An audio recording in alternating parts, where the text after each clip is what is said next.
Hello friends, मेरा नाम सतवीर यादव और मैं लेके आया हूँ सभी के लिए भारतीय राज्य व्यवस्था के अंदर एक महत्वपूर्ण टॉपिक जिसका नाम है मौलिक अधिकार।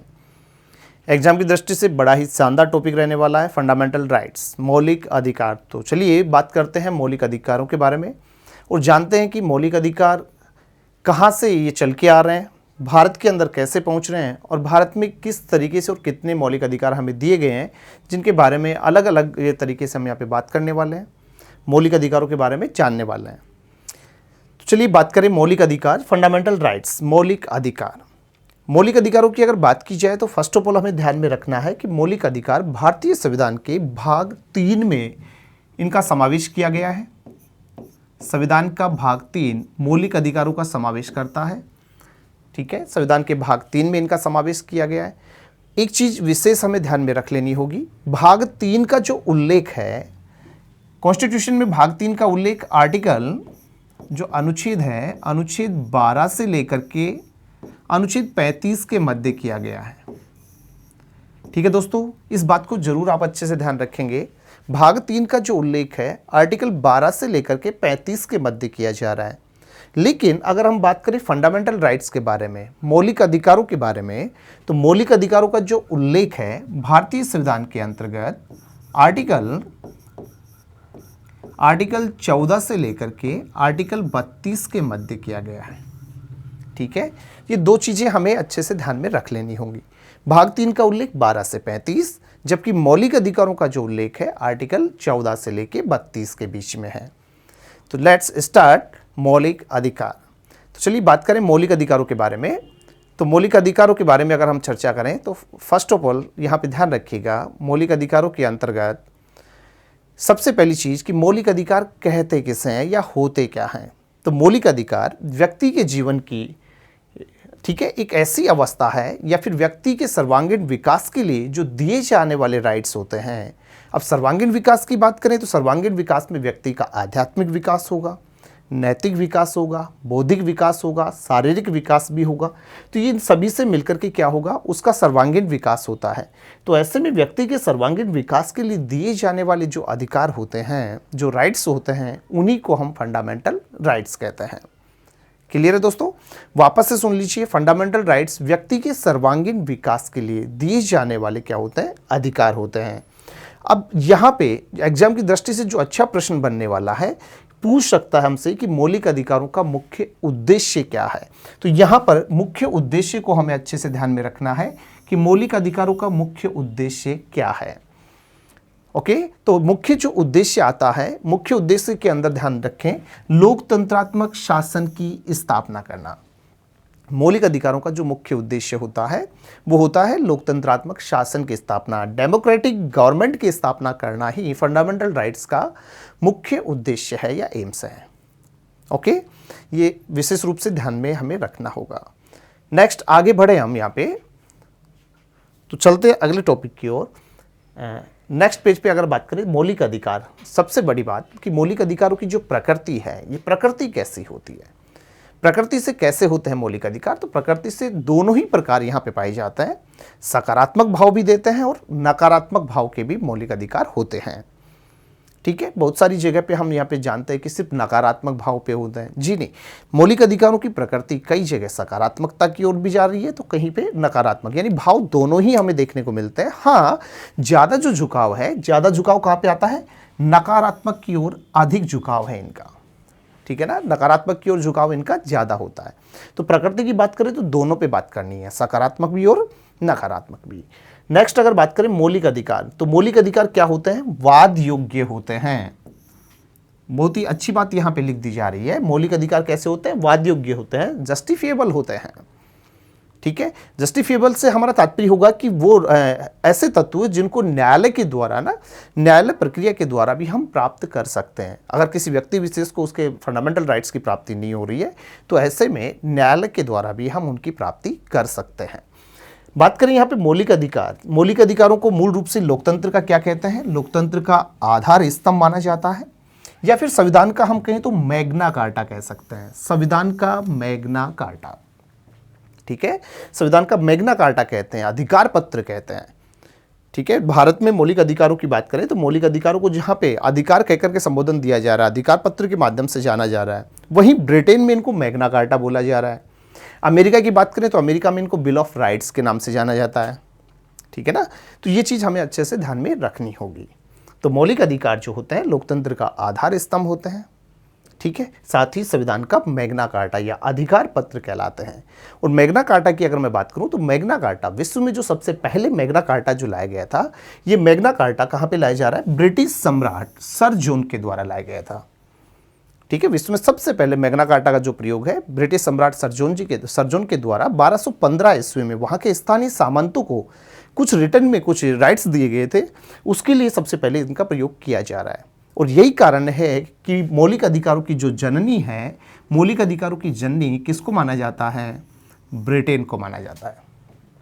तो प्रश्न हमारे सामने बने कि मौलिक अधिकारों की जननी किसे कहता है, तो मौलिक अधिकारों की जो जननी है वो जननी होती है ब्रिटेन, क्योंकि ब्रिटेन में इनका प्रादुर्भाव हो रहा है, सबसे पहले लाए जा रहे हैं। लेकिन अगर भारतीय संविधान की हम बात करें, भारतीय संविधान की अगर बात की जाए तो भारतीय संविधान में जो मौलिक अधिकार लाए जा रहे हैं, ये मौलिक अधिकार हमने ब्रिटेन से नहीं अपनाए, बल्कि भारतीय संविधान में मौलिक अधिकारों को जो अपनाया गया था, ये अपनाया जा रहा है अमेरिका से, ठीक है। तो भारतीय संविधान में मौलिक अधिकार कहाँ से लिए गए हैं, अमेरिका से लिए गए। बड़ा ही प्यारा प्रश्न यहाँ पे एग्जाम में बनता रहता है कि मौलिक अधिकार, भारतीय संविधान में मौलिक अधिकार किस देश से ग्रहण किए गए, किस देश से अपनाए गए हैं।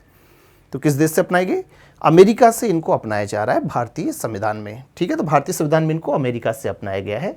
साथ ही हमें एक चीज़ और अच्छे से जान लेनी होगी, चर्चा करें हम भारत के संदर्भ पे, तो भारत में जो मौलिक अधिकार लाए गए, भारत में मौलिक अधिकारों की सबसे पहले जो मांग की जा रही है, सबसे पहले जो मांग उठाई गई थी, ये मांग उठ रही है साल 1895 में, ठीक है। साल 1895 में इनकी सबसे पहले मांग की जा रही है और मांग करने वाले हैं लोकमान्य बाल गंगाधर तिलक।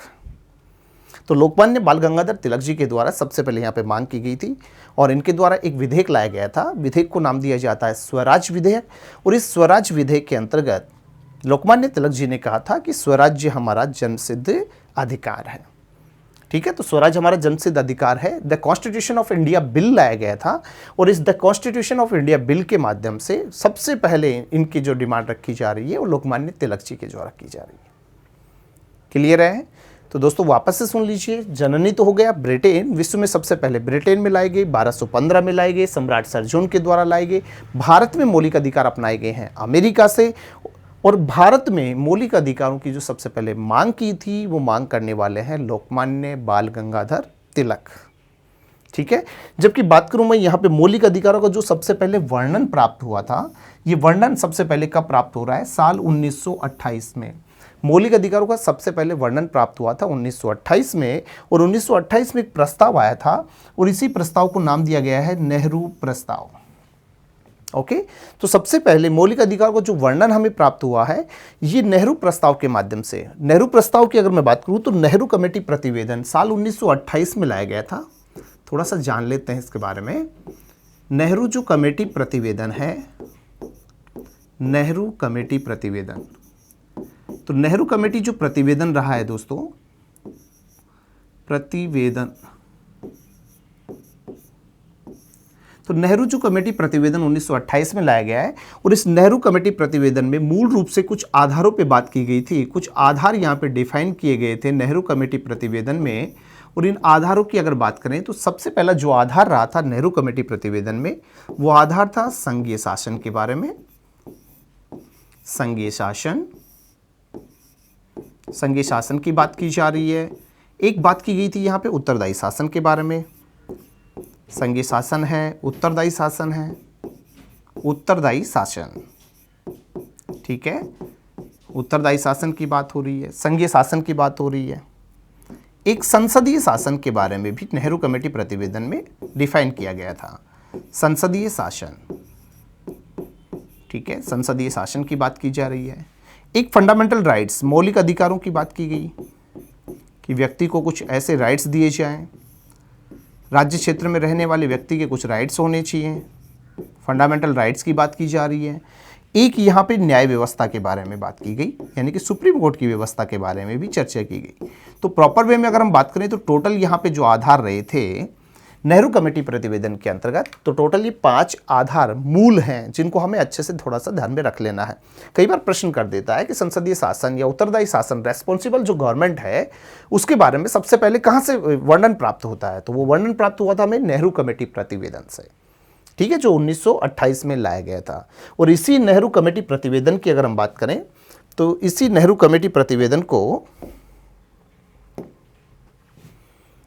इसी नेहरू कमेटी प्रतिवेदन की अगर बात करें दोस्तों, तो इस नेहरू कमेटी प्रतिवेदन को, नेहरू प्रस्ताव को, या कमेटी प्रतिवेदन की बात कर ले या नेहरू प्रस्ताव की बात करें, तो इसी नेहरू प्रस्ताव को याद रखिएगा डॉक्टर श्यामा प्रसाद मुखर्जी का नाम, डॉक्टर श्यामा प्रसाद मुखर्जी, ठीक है, डॉक्टर श्यामा प्रसाद मुखर्जी। और डॉक्टर श्यामा प्रसाद मुखर्जी की अगर बात करें तो डॉक्टर श्यामा प्रसाद मुखर्जी जी एक पार्टी बनाई गई थी, जनसंघ पार्टी, जिसके संस्थापक भी हैं, है ना। डॉक्टर श्यामा प्रसाद मुखर्जी जनसंघ पार्टी के संस्थापक भी होते हैं। तो डॉक्टर श्यामा प्रसाद मुखर्जी ने इसी नेहरू प्रस्ताव को बोला था संविधान का ब्लूप्रिंट। तो प्रश्न अच्छा बनता है कि संविधान का ब्लूप्रिंट किसे कहा जाता है। संविधान का ब्लूप्रिंट, संविधान का जो ब्लूप्रिंट कहलाता है, संविधान का ब्लूप्रिंट कहलाता है नेहरू प्रस्ताव। और कहने वाले कौन हैं? डॉक्टर श्यामा प्रसाद मुखर्जी, ठीक है दोस्तों। तो ये चीज बहुत अच्छे से हमें ध्यान में रखना होगा। तो मांग जो की जा रही है लोकमान्य बाल गंगाधर तिलक जी के द्वारा की गई, जबकि इनका जो वर्णन प्राप्त हुआ है वो वर्णन नेहरू प्रस्ताव के माध्यम से मिल रहा है 1928 से, जिसे डॉक्टर श्यामा प्रसाद मुखर्जी ने संविधान का क्या बोला है, ब्लूप्रिंट कह करके संबोधन किया है। ओके, चलिए बात करें यहाँ पे मौलिक अधिकारों के बारे में। तो मौलिक अधिकार जो समिति बनाई गई थी, जब यहाँ पर हमारा कॉन्स्टिट्यूशन जब बनाया जा रहा है, निर्माण किया जा रहा है, तो कॉन्स्टिट्यूशन निर्माण के समय एक कमेटी बनाई जा रही है फंडामेंटल राइट्स के लिए, और इस समिति के जो अध्यक्ष हुए थे सरदार वल्लभ भाई पटेल साहब रहे हैं, ठीक है। जबकि मौलिक अधिकार उप समिति की अगर मैं बात करूं तो मौलिक अधिकारों से रिगार्डिंग एक उप समिति का भी गठन किया गया, और इस उप समिति की अगर बात की जाए तो उप समिति के जो अध्यक्ष हुए थे आचार्य JB कृपलानी। दोनों वर्ड्स अलग हैं। मौलिक अधिकार समिति की बात कर रहा है तो समिति के लिए हम सरदार वल्लभ भाई पटेल साहब को ध्यान में रखेंगे, जबकि मौलिक अधिकार उप समिति की बात करें और उप समिति का अध्यक्ष पूछे तो आचार्य JB कृपलानी जी करेंगे। समिति अध्यक्ष की बात कर रहा है वल्लभ भाई पटेल साहब, उप समिति की बात करें तो आचार्य JB कृपलानी जी, ठीक है ना। ये दोनों चीजें हमें अच्छे से ध्यान में रखनी होंगी। नेक्स्ट अगर बात करें तो ये जो उप समिति बनाई गई थी, इसी उप समिति के बारे में बोला जा रहा है कि इस उप समिति में एक महिला सदस्य रही थी, और वो महिला सदस्य जो कि एक ही पद पर सबसे लंबे समय तक रहने वाली है, ठीक है, सर्वाधिक समय तक एक ही पद पर बनी रहने वाली मंत्री रही है। साथ ही WHO में भारत की प्रथम महिला मंत्री है ना, WHO में प्रथम जो महिला सदस्य रही थी, महिला सदस्य भी यही रहती हैं, जिनका नाम है राजकुमारी अमृता कौर, राजकुमारी अमृता कौर। और राजकुमारी अमृता कौर जी के बारे में एक चीज और हमें अच्छे से ध्यान में रख लेना होगा। अगर बात की जाए स्वतंत्र भारत के संदर्भ पे, तो स्वतंत्र भारत के प्रथम मंत्रिमंडल में, स्वतंत्र भारत के प्रथम मंत्रिमंडल में, प्रथम मंत्रिमंडल, स्वतंत्र भारत का जो पहला जो मंत्रिमंडल था, इस प्रथम मंत्रिमंडल में एकमात्र केंद्रीय यहां पर जो मंत्री रही है, ठीक है ना, स्वतंत्र भारत के प्रथम मंत्रिमंडल में एकमात्र केंद्रीय महिला केंद्रीय जो मंत्री रही है, ठीक है, केंद्रीय मंत्री रही है, एकमात्र महिला है जो कि इस स्वतंत्र भारत के प्रथम मंत्रिमंडल में शामिल होने वाली है, एकमात्र महिला जिनका नाम है राजकुमारी अमृता कौर, जो कि भारत की, स्वतंत्र भारत की प्रथम स्वास्थ्य मंत्री बनाई गई थी। अच्छा प्रश्न है, स्वतंत्र भारत की प्रथम स्वास्थ्य मंत्री कौन थी? या फिर आपसे प्रश्न कर सकता है कि स्वतंत्र भारत के प्रथम मंत्रिमंडल में शामिल होने वाली एकमात्र केंद्रीय महिला मंत्री कौन थी? तो एकमात्र केंद्रीय जो महिला मंत्री रही है उनका नाम है राजकुमारी अमृता कौर। क्लियर है बातें? नेक्स्ट आगे बढ़िए और आगे बात करें तो कुछ ऐसे फंडामेंटल राइट्स हैं, कुछ ऐसे मौलिक अधिकार हमारे हैं जो केवल व केवल भारतीयों को प्राप्त होते हैं, ठीक है ना, सिर्फ भारतीयों को दिए जाते हैं। अन्य देश के नागरिक जो होंगे या अन्य देश के कोई भी व्यक्ति, सिर्फ नागरिकों को प्राप्त होने वाले अधिकारों की बात की जा रही है, ठीक है, भारत राज्य क्षेत्र में रहने वाला वह व्यक्ति जो राज्य के द्वारा प्राप्त अधिकारों का निर्बाध रूप से यदि पालन करता है तो वो नागरिक कहलाता है। और ऐसे में नागरिकों को जो प्राप्त जो फंडामेंटल राइट्स हैं, मौलिक अधिकार हैं, उन मौलिक अधिकारों की अगर बात की जाए तो नागरिकों को प्राप्त टोटल 5 ऐसे राइट्स हैं जो सिर्फ और सिर्फ नागरिकों को, भारतीय राज्य क्षेत्र के नागरिकों को प्राप्त होते हैं, जिनमें से सबसे पहला आता है आर्टिकल 15, 16, 19, 29 और 30।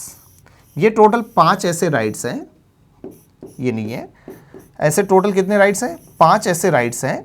आर्टिकल 15 है, 16 है, 19, 29 और 30। आर्टिकल 15, 16, 19, 29, 30 मेरे साथ में आप बोल सकते हैं, केवल भारतीय नागरिकों को प्राप्त मौलिक अधिकार। आर्टिकल 15, 16, 19, 29 और 30। वापस से रिपीट कर लीजिएगा, आर्टिकल 15, 16, 19, 29, 30 ऐसे फंडामेंटल राइट्स हैं जो सिर्फ व सिर्फ भारतीयों को प्राप्त होते हैं। ठीक है ना, सिर्फ भारतीयों को प्राप्त फंडामेंटल राइट्स हैं। लेकिन भारतीयों के साथ साथ अगर विदेशियों की भी बात करें, अन्य देश के नागरिकों की बात करें, उनको भी प्राप्त होने वाले फंडामेंटल राइट्स पे चलें तो उसके अंतर्गत आते हैं आर्टिकल 14 और इसके बाद में आर्टिकल 20 से लेकर के 28 तक। आर्टिकल 20, 21, 22, 23, 24, 25, 26, 27 और 28। ठीक है, आर्टिकल 14 हो गया, 20 से लेकर के कंटिन्यू 28 तक ऐसे फंडामेंटल राइट्स हैं जो भारतीयों के साथ साथ विदेशियों को भी प्राप्त होते हैं। ठीक है, भारतीयों को प्राप्त, केवल भारतीयों को प्राप्त की बात करें तो 5 हमारे राइट्स आते हैं, जबकि भारतीयों के साथ साथ विदेशियों को प्राप्त में आर्टिकल 14 हो गया, 20 से लेकर के 28 तक हो गए। यानी कि टोटल ये 10 ऐसे राइट्स हैं, है ना, ऐसे आर्टिकल्स में जो राइट्स का वर्णन किया जा रहा है वो भारतीयों के साथ साथ विदेशियों को भी प्राप्त होंगे। ठीक है दोस्तों, तो ये जरूर अच्छे से ध्यान में रख लीजिएगा। ये प्रश्न एग्जाम में काफी बार पूछा गया प्रश्न है कि आपातकाल में सबसे पहले निलंबित होने वाला मौलिक अधिकार कौन सा है। तो आपातकाल में सबसे पहले निलंबित होता है अनुच्छेद 19, और अनुच्छेद 19 में बताई गई है व्यक्ति की स्वतंत्रताएं। तो जैसे ही इमरजेंसी आएगी देश में, तो इमरजेंसी में सबसे पहले जो राइट्स होता है जिसका निलंबन हो जाता है, जिसका प्रवर्तन हो जाता है, प्रवर्तन होने वाला सबसे पहला राइट्स होता है वो होता है आर्टिकल 19। व्यक्ति की जो स्वतंत्रताएं वो सबसे पहले उनको सीमित कर दिया जाता है। ठीक है ना, जबकि इमरजेंसी के वक्त भी, इमरजेंसी आ रहा है उस दौरान भी कुछ ऐसे हमारे फंडामेंटल राइट्स हैं जो उस समय भी बने रहेंगे, जिनमें से 2 ऐसे हमारे राइट्स आते हैं, आर्टिकल 20 और आर्टिकल 21। अनुच्छेद 20 और अनुच्छेद 21 जो कि आपातकाल में भी निलंबित नहीं होते, जहां आर्टिकल 20 में अपराध से, यहां पर अपराध से संरक्षण का अधिकार दिया गया है। ठीक है ना, 2 सिद्धि के राइट्स की बात कर रहा है, वहीं पे आर्टिकल 21 में जीवन जीने की बात कर रहा है। तो जीवन जीने का जो अधिकार है और साथ में 2 सिद्धि का जो राइट है, ये दोनों के दोनों ऐसे फंडामेंटल राइट्स हैं जो आपातकाल के दौरान भी हमारे बने रहेंगे, जिनको हमसे कोई छीन नहीं सकता। ठीक है, ये दोनों चीजें अच्छे से ध्यान में रखना। आपातकाल में निलंबित नहीं होगा 19, और आपातकाल के दौरान, आपातकाल में सबसे पहले निलंबित होगा आर्टिकल 19, और आपातकाल में भी निलंबित नहीं होने वाला राइट्स होगा आर्टिकल 20 और 21। ठीक है, चलिए आगे बढ़े। बात करूं मैं यहां पे मूल संविधान के बारे में। तो मूल संविधान में टोटल जो हमारे फंडामेंटल राइट्स आते हैं, मूल संविधान में कितने मौलिक अधिकार दिए गए थे? तो मूल संविधान में टोटल मौलिक अधिकारों की संख्या थी 7। ठीक है, मूल संविधान में 7 मौलिक अधिकार दिए गए थे। 7वां जो फंडामेंटल राइट्स था हमारा, वो 7वां मौलिक अधिकार था संपत्ति का अधिकार। ठीक है, प्रॉपर्टी, यहां पे राइट्स की बात की जा रही है, प्रॉपर्टी राइट था 7वां जो मौलिक अधिकार था हमारा, संपत्ति का अधिकार। लेकिन होता क्या है कि इस जो मौलिक अधिकार है, इस मौलिक अधिकार को 44वें संविधान संशोधन की बात करें, और 44वां जो संविधान संशोधन है, 44वां संविधान संशोधन ये हो रहा है कब? 1978 में, 1978 में 44वें संविधान संशोधन 1978 के तहत इस मौलिक अधिकार को, संपत्ति के अधिकार को, जिसका जिक्र पहले आर्टिकल 31 में था, यहां से इसको निश्चित कर दिया गया, निकाल दिया गया, और इसे आर्टिकल 300 क्लॉज क में, बहुत ही इंपॉर्टेंट क्वेश्चन है, बार बार एग्जाम्स में रिपीट होने वाला क्वेश्चन है, हमें अच्छे से इसको ध्यान में रखना होगा। संपत्ति का जो अधिकार है आर्टिकल 31 में इसका उल्लेख था, जिसे 44वें संविधान संशोधन 1978 के तहत यहां से निकाल दिया जा रहा है। फंडामेंटल राइट से इसकी प्रकृति को बदला जा रहा है, और इसकी जो प्रकृति वो कैसी की जा रही है? लीगल राइट बनाया जा रहा है। यानी कि इसे कानूनी अधिकार बनाया जा रहा है, एक विधिक अधिकार बना दिया गया। और विधिक अधिकार जो बनाया गया आर्टिकल 31 से निकाल करके 300 क्लोज के तहत, और इसके लिए जो संविधान संशोधन है वो रहेगा 44वां संविधान संशोधन। तो मूल संविधान में टोटल मौलिक अधिकारों की संख्या कितनी? 7। ठीक है, 7वां अधिकार पूछे तो संपत्ति का अधिकार कब हटा? 44वें संविधान संशोधन 1978 के तहत। कहां से निकाला गया? आर्टिकल 31 से। कहां पे डाला गया? आर्टिकल 300 क्लॉज क में इसे विधिक अधिकार बना दिया गया। और जब इसे विधिक अधिकार बनाया जाएगा तो हमारे पास में मौलिक अधिकारों की जो संख्या आएगी, वर्तमान में मौलिक अधिकारों की संख्या है टोटल 6। कितने मौलिक अधिकार होंगे? 6 मौलिक अधिकार होंगे, जिनमें इनका सीक्वेंस हमारा टूटना नहीं चाहिए। सीक्वेंस से हमें इनको याद रखना है। एग्जाम्स में कई बार यहीं से सुमेलित करवा लेता है, तो सुमेलित करने के लिए हमारे सामने बिल्कुल स्क्रीन पे है, सीधा सीधा याद रखिएगा। फर्स्ट जो राइट्स आता है हमारा समानता का अधिकार। पहला अधिकार मौलिक अधिकार है समानता का अधिकार। दूसरा आता है स्वतंत्रता का अधिकार। नंबर 3 शोषण के विरुद्ध अधिकार। नंबर 4 धार्मिक स्वतंत्रता का अधिकार। वहीं 5वां है शिक्षा व संस्कृति का अधिकार। और नंबर 6 पे आता है संवैधानिक उपचारों का अधिकार। तो टोटल मौलिक अधिकार कितने हो गए? 6 मौलिक अधिकार वर्तमान में हैं। समानता के अधिकार का उल्लेख आर्टिकल 14 से 18 के बीच में है। स्वतंत्रता का जो उल्लेख है आर्टिकल 19 से लेके 22 के बीच में है। शोषण के विरुद्ध 23 और 24 में है। धार्मिक स्वतंत्रता 25 से 28 में है। शिक्षा व संस्कृति 29 और 30 में है। जबकि संवैधानिक उपचारों के अधिकार का उल्लेख आर्टिकल 32 में किया जा रहा है। ठीक है दोस्तों, तो ये जरूर आपको ध्यान में अच्छे से रखना होगा। आप चाहे, अब कई बार ऐसा होता है कि ये तो हमारे लोगों को याद नहीं हो पाएगा, सीक्वेंस याद नहीं हो पाएगा। तो अगर सीक्वेंस अगर आपके ध्यान में ना रहे तो इसके लिए एक और ट्रिक हम यहाँ पे आपको बता देते हैं।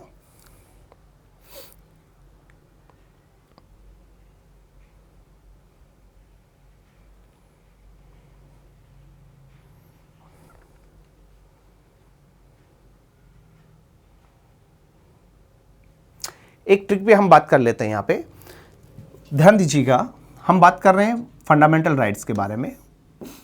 फंडामेंटल राइट्स, मौलिक अधिकार। ठीक है, तो मौलिक अधिकार, जैसा कि आपको बताया कि मूल संविधान में मौलिक अधिकारों की संख्या कितनी की गई है? मूल संविधान में मौलिक अधिकारों की जो संख्या है वो संख्या आती है कितनी? 7। वर्तमान में पूछे तो वर्तमान में कितने हैं? 6 मौलिक अधिकार हैं हमारे। वर्तमान में मौलिक अधिकारों की संख्या कितनी है? 6। मूल संविधान में 7, वर्तमान में मौलिक अधिकार 6 हैं। 7वां मौलिक अधिकार हमें यहां पे पता चल चुका है। 7वां मौलिक अधिकार है संपत्ति का अधिकार। और इस संपत्ति के अधिकार को यहां से क्या कर दिया गया? मौलिक अधिकारों से निकाल करके इसे एक विधिक अधिकार बना दिया गया। तो ऐसे में संपत्ति का अधिकार विधिक अधिकार बन रहा है 44वें संविधान संशोधन के तहत। और 44वां संविधान संशोधन हमारा हो रहा है 1978 में, 1978 में ये क्या बन रहा है? विधिक अधिकार बना दिया जा रहा है। अतः वर्तमान में संख्या बच गई है 6। अब 6 मौलिक अधिकारों को याद कैसे करें? एक बड़ा सवाल उठता है कि 6 मौलिक अधिकारों को याद कैसे किया जाए। तो याद करने के लिए एक छोटी सी ट्रिक को हम यूज कर सकते हैं और इसके द्वारा हम 6 के 6 मौलिक अधिकारों को बिल्कुल राइट तरीके से कर सकते हैं। चलिए मेरे साथ में आप इस चीज़ को क्लियर कर सकते हैं। बात करूं मैं यहाँ पर, एक ट्रिक बेस आपको याद करनी होगी। सारे मौलिक अधिकार आपके सामने याद हो जाएंगे। क्या करना है आपको? समस्व शोध करना। अगर मौलिक अधिकार अच्छे से नहीं आए, याद नहीं हो, तो आपको क्या करना होगा? समस्व शोध करना। किस पे करना? तो समस्व शोध करना, और शोध करना अपनी शिक्षा पर। समस्व शोध करना शिक्षा सवे पर। बस इतनी सी बात को याद रखेंगे, आपका काम बच जाएगा। ठीक है ना? समस्व शोध करना शिक्षा सवे पर। वापस रिपीट कर लीजिए लाइन को, समस्व शोध करना शिक्षा सवे पर। और अगर फिर भी फंडामेंटल राइट्स मौलिक अधिकार अगर आपको नहीं आए तो आपको क्या करना है? कॉल करना। और कॉल करेंगे कितने पे? 54, 24, 21 पर। समस्व शोध करना शिक्षा सवे पर ना आए तो कॉल करना 54, 24, 21 पर। कॉल कर सकते हैं आराम से, तो ये काम तो कर सकते हैं। 54, 24, 21 पे कॉल कर सकते हैं।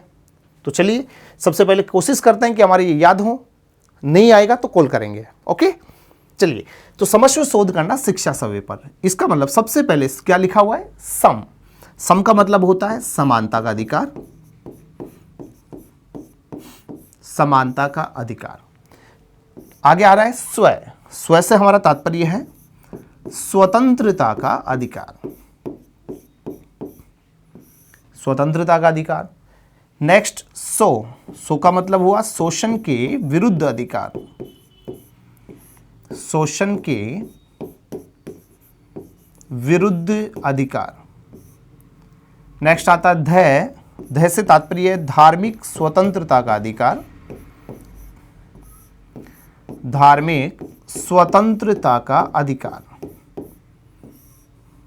इसके बाद में ये इसको छोड़िएगा, नेक्स्ट आ रहा है शिक्षा।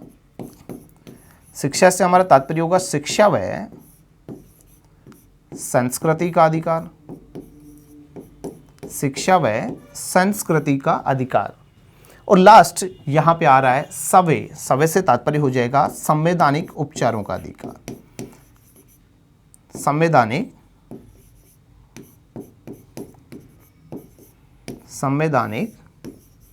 उपचारों का अधिकार। ठीक है, तो टोटल यहां पर हमारे मौलिक अधिकार कितने हैं?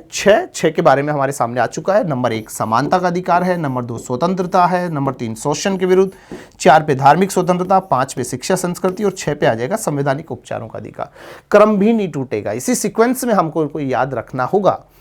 तो ये हमारे साथ में आसानी से हो सकते हैं। बस एक लाइन याद कीजिए, समस्व शोध करना शिक्षा सवे पर। क्लियर है? अब यदि इस तरीके से नहीं आ रहा तो कॉल कितने पे करने के लिए बोला गया? 54, 24, 21 पे। वापस से सुन ले, कितने पे कॉल करेंगे? 54, 24, 21 पर। 54, 24, 21, 54, 24, 21 मतलब 54, 24, 21। समानता का अधिकार, समानता का अधिकार कितने अनुच्छेद होंगे? समानता के अधिकार में 5 आर्टिकल्स आने वाले हैं। स्वतंत्रता के अधिकार में 4 अनुच्छेद हैं, शोषण के विरुद्ध 2 हैं, धार्मिक स्वतंत्रता 4 हैं, शिक्षा संस्कृति 2 हैं, संवैधानिक उपचार में केवल 1 यहां पर क्या आ रहा है? आर्टिकल आ रहा है, अनुच्छेद आ रहा है। तो समानता का अधिकार, जैसा कि मैंने बताया कि फंडामेंटल जो राइट्स होंगे, फंडामेंटल राइट्स जो प्रारंभ हो रहे हैं आर्टिकल 14 से लेकर 32 के बीच में है, जहां पे भाग 3 का उल्लेख 12 से 35 है। फंडामेंटल राइट्स आर्टिकल 14 से 32 के बीच में है। तो बात करूं मैं यहाँ पे समानता का अधिकार 14 से शुरू होगा। तो आर्टिकल कहां से शुरू हो गया? आर्टिकल जो शुरू हुआ आर्टिकल 14, 15, 16, 17 और 18। 14, 15, 16, 17 और 18 यानी 5 राइट्स हो गए। और ये आ गए 14 से लेकर 18 के बीच में समानता का अधिकार। क्लियर है? इसके बाद में स्वतंत्रता शुरू हो जाएगा नेक्स्ट आर्टिकल से। 18 के बाद में आर्टिकल 19, तो 19, 20, 21 और 22 हो गए 4।